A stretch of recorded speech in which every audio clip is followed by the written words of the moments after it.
Bill, thanks for taking time to join us and talk about your new job, as it were. You were appointed as Rovers Chairman last week, having been on the board for almost a year. Yes. How did that promotion come about? Right, I'm not sure promotion's the right word, but I'll take that. Basically, we had a discussion because the previous chairman, Alan, left quite suddenly and took us a wee bit by surprise. So we had a discussion around the table about who was doing what and so on. And obviously, people are comfortable doing what they have been doing.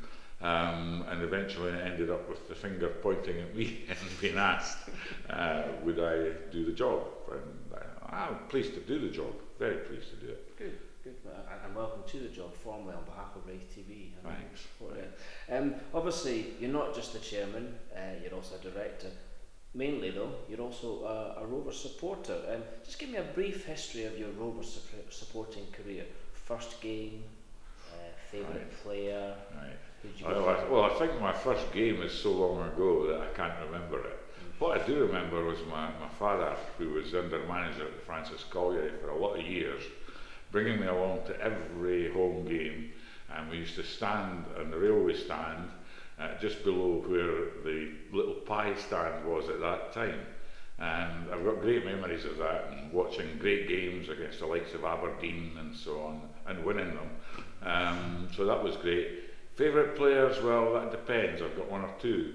Willie Penman was a great player, and he lived across the road from us in Dysart. Bernie Kelly, I think, was one of the best players we ever had here. But there was a whole host of others. I mean, I still remember when Bobby Evans came to us when he was, in his latter years, and he was playing centre half, and Dennis Mochan was playing at fullback. So they were all great years, great stars and good stuff. And big crowds as well. And big crowds. All standing. Yes, yes. We'll maybe see both those again. You never know. Getting back to your day job as it was through the years, you've held senior positions in the past. Some might say executive positions, and your career history is largely centred in education. Is that right? Yeah, it's largely centred on education, but it's really centred on management of education. Head teacher, obviously you manage a whole school. When I was in the inspectors of schools, a lot of it was about promoting good management in schools across Scotland and leadership in schools. So I worked a lot with head teachers to develop leadership in schools. And then when I went to Islington, I was a director responsible for 74 schools. And so dealing with 74 headmasters and headmistresses, you had to have some skills in leadership, management, forward planning, and so on. So some of the skill set, I think, interpersonal relationships, the other one, key one. The skill set is very similar, coming into this job. All right. Maybe a silly question, and you've already started to answer it maybe, but what can you bring to the Rovers Boardroom based on your career history? Is it all those things you just said? Well, I would hope so, and enthusiasm for the Rovers, and a determination to get us where we should be, which is not in League One, and I'm committed to that. I've been enjoying several years of sort of semi-retirement, but I've come out of that now and I'm back on full steam ahead. Back at the coalface. Back at the coalface, yes indeed. Yeah. Good on. Moving it on again, we all know that each of the Rovers board members has a part to play. You've all got different, if you like, executive responsibilities. Your executive responsibility was to youth development when you first came onto the board. Does that remain with you being chairman, or do you pass it over to somebody else? Well, it'll depend what happens with youth development, really, because SPFL have changed the goalposts, if I put it that way. And next year, well, they've disbanded the Under-20s Development League, so we're going to have a reserve team. So I am going to continue to take a big interest in the careers of the youngsters coming through. And we're looking at something just now about maybe promoting a number of the youngsters into the first squad, a wider squad, and giving them earlier opportunities than they might have had in the past. But the corollary of that is that we need to reduce the numbers. So we're not absolutely sure how that's going to go yet. It'll depend, of course, on who is the coach of the squad next year, the development people, the development boys. But I certainly personally will be continuing to see that as one of my big remits in the club. Really my responsibility, I think, in the club is to the football side, working with Barry and working with the players and being a link with the board. I think we've got enough people around who are experts in finance and economics and accountancy that is not going to be a big part of my remit, although I'm conscious of the fact that we want to get the club back on an even footing financially. It all sounds very interesting, and it's good to have that mixture at boardroom level where it's not all bean counters, accountants and economists. You know, it's good to have some other big changes are taking place at Starks Park. You know, anyone that's looked at our website or on our social media will see that the pitch has been converted to soil. Yes. How excited are you about seeing it turn green again, i.e. with the installation of this top of the line gold standard Astro playing surface? Well, I mean, I think I'm excited about it because it is gold standard. If it had been one of the sort of older 3G pitches, I would not have been sure about it at all, and neither would the players and neither would the manager. But I think what we've gone for is really top line stuff, and there will be a lot of clubs, I think, that would be envious of what we've done or what we will be doing with that pitch.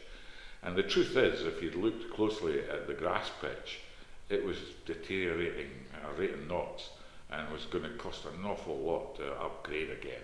It really was very poor to play on. Black layer was that, it had that condition, didn't it? Yes, it had, and it even smelled. I mean, it wasn't even pleasant to walk across, never mind play on it. So I think, you know, it's great that we are going to have this first-class pitch. And with that new pitch, there's the potential for increased use of Starks Park outside of every second Saturday. Well, yeah, and yeah, more than that. I mean, it's part of the community, and we want to be part of this community. We are, but we can develop it a lot further. And using the pitch, and especially once we get new facilities to support the pitch, you know, new dressing rooms, etc., etc., that will, I think, be an attractive proposition in the community. And that's definitely part of my drive to get better relations with the community, and also to encourage the community to come in and see what we have, what we're doing, what we're developing, and how we want to take that forward. Great, yeah, okay. Let's shift the focus back into the boardroom again. We're kind of yo-yoing between the two. There's been obviously major changes at boardroom level over the years, and in the last calendar year particularly. There's another new arrival on its way. On the 1st of June, there'll be a new supporter director on the Raith Rovers board. All the board are Rovers supporters anyway, of different levels of service, you know, different lengths of service. How important, however, is it for you that we have current and appropriate fan representation in the Rovers boardroom? Yeah, well, I think it's extremely important, and that's part of the community link that I was talking about there. Having at least one fan, and we've had discussions in the boardroom about, well, there are 4 people who've put their names forward to be the candidate for the supporters member of the board. Okay, should we stop at 1? Maybe should we have 2 on the board? We're debating that at the moment, no decision yet. And if there are 4 of them, if we only appoint 1, how can we use the talents that the other 3 have got as volunteers working with us? You know, you don't necessarily need to be a member of the board to make a big contribution to this club, and there's many people do it already, as you know. And so I think what we're looking at is, yes, there will be a one link possibly with one person as the supporters rep, but we really want to draw on the talents of all 4 of these people if we possibly can. My final question is, obviously we know that we're in League One for this new season. We know which teams we're going to be facing in the fixture list in the league. Who do you see as the biggest challengers to Raith Rovers in League One in the coming season? Right, well, there won't be an Ayr United. I don't think so anyway, with the amount of money that they had to spend. I think probably Airdrie will be one of our challengers this season. We're already getting wind of the fact that they are signing players at high wages, part-time players, but they're attracting a number of players. I would think Arbroath will be up there again. They've got a good setup at Arbroath. You know, they're not going to go away. I'm quite pleased that, in a sense, that Alloa are out of the division, because they seem to have become our bogey team.